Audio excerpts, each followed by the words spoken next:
mina olen Janek, kodulehe www.avalikesimene.net autor ja avaliku esinemise lektor.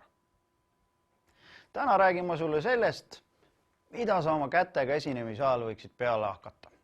Paljude esinejate mureks on ju see, et kuhu esinemise ajal käsi panna.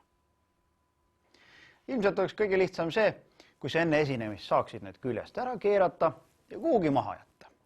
Paraku sa seda teha ei saa, seega ongi mure, mida nendega esinemise ajal peale hakata. Alustan sellest, et käin läbi kõigepealt mõningad peamised vead, mida käte kasutamisel tehakse. Ehk siis ma räägin sulle, kus neid hoida ei tohiks. Alustan kõigepealt sellest, et paljud esinejad hoiavad käsi selliselt rinnal. Üldlevinud arusaam on ju see, et inimene, kes hoiab käsi selliselt risti rinnal, on mingit pidi kaitseseisundis või on ta kuidagi kinnine.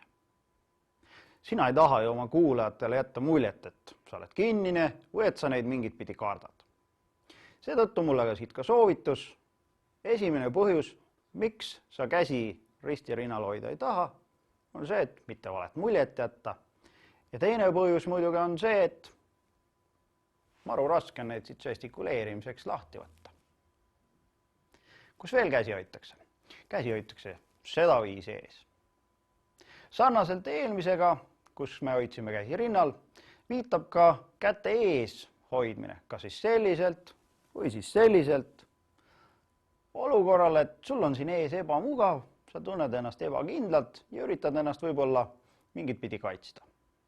Eriti kummaliseks muutub olukord, kui sa hoiad käsi niimoodi ees ja kipud selle käega natuke närviliselt siin liigutama. Ma kinnitan sulle, publika hakkab igasugu kummalisi asju sinu kohta välja mõtlema. Mida veel kätega tehakse, kus neid hoitakse? Käsi hoitakse puusas. Oled sa neid esinejad, kes hoiab käsi puusas? Mõni oskab siin puhul veel ka pea niimoodi ähvardavalt ette lükata. Kes sulle esimesena meelde tuleb, kui sa taolist esinejat näed? Ma annan sulle vihje. Lisame siia pildile vile ja võib-olla ka riietuseks dressid. Tuleb sulle ju sinu kehalise kasvatuse õpetaja meelde. Minu soovitus on ära käsi puusas hoia, sest see jätab sinust kergelt sellise ülbe või ähvardava mulje. Seega võta need käed siit puusast ära. Aga mida veel kätega tehakse? Kus neid veel hoitakse? Käsi pannakse tasku. Käed taskus on küll selline asi, et mõne esineja puhul võib see tunduda täiesti loomulikuna ja ta võib vabalt ühe käega žestikuleerida ja teist käed taskus hoida. Jama on aga selles, et paljusid meist on õpetatud ja kasvatatud nii, et me teame, et käed taskus rääkimine viitab sellele, et me oleme ebaviisakad. Seega võta käed taskust välja ja hoia neid näiteks siin ees. Veel üks asi, ära oma taskutesse ka mitte midagi pane. Praegusel euromündi ajastul on ju tavaline, et sul on taskud ikka münte täis. Ja nüüd, kui sa käed ajameelselt taskusse esinemise ajal paned ja hakkad siin midagi kõlistama, olgu need siis mündid või võtmed, siis ma kinnitan sulle, et kuulajatele jätad sa väga imeliku mulje. Mida veel kätega tehakse? Käsi hoitakse selja taga. Eriti on see meesterahvaste puhul üsna levinud. See viitab sellele, et sa üritad tervet oma keha kontrollida. Jätab sinust võib-olla natukene sellise militaarse või sellise karmi mulje. Nii et minu soovitus, võta need käed siit selja tagant välja. Nüüd aga tõin ma välja hulk asju, mida kätega teha just nagu teha ei tohiks. Võiks ju lõpetuseks rääkida ka sellest, mida nende kätega tegema peaks. Mina soovitan sulle žestikuleeri ja žestikuleeri julgelt. Sa küsid, et mis mõttes žestikuleeri? Kui sa mind ei usu, siis mõtle, kuidas sa oma sõpradega räägid.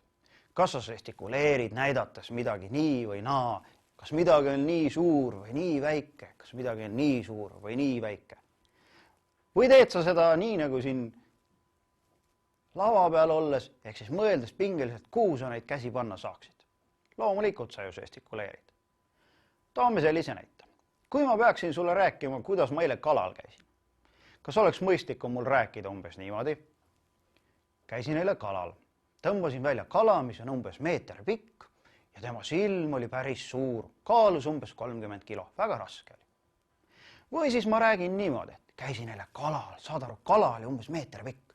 Sa ei usu mind, tõsiselt ma räägin, oli umbes meeter pikk. Silm oli selline, tohutult raske oli, andis alles vedada. Nii et minu soovitus sulle, žestikuleeri ja žestikuleeri julgelt. Küll aga võib siin tekkida väike oht juhul, kui sa üle kipud žestikuleerima. Näiteks tormad ringi mööda lava, teed kole suuri liigutusi kogu aeg. Sellised asjad hakkavad publikut väsitama. Viimane asi, millel ma täna peatun, on kus hoida käsi siis, kui sa parasjagu ei žestikuleeri. Minu soovitus, hoia neid siin ees. Kui sa mind ei usu, siis vaata, mida teevad telesaatejuhid, kui nad parasjagu ei žestikuleeri. Kus nad oma käsi hoiavad? Nad hoiavad käsi siin ees. Mitte kedagi ei häiri, kui sa oma käsi siin selliselt ees hoiad, kas siis selliselt või selliselt. Muidugi sa ei tohi hakata mingisuguseid kummalisi asju siin oma kätega tegema, sest siis panevad kuulajad seda jälle tähele. Aga seni, kuni sa käsi siin ees rahulikult seda viisi hoiad, on see hea puhkeasend, sul on hea neid igal hetkel siit võtta, žestikuleerimiseks, millelegi osutamiseks. Ja kui sa jälle ei žestikuleeri, langetad käed. Nii et kokkuvõttes on hulk asju, mida inimesed oma kätega teevad.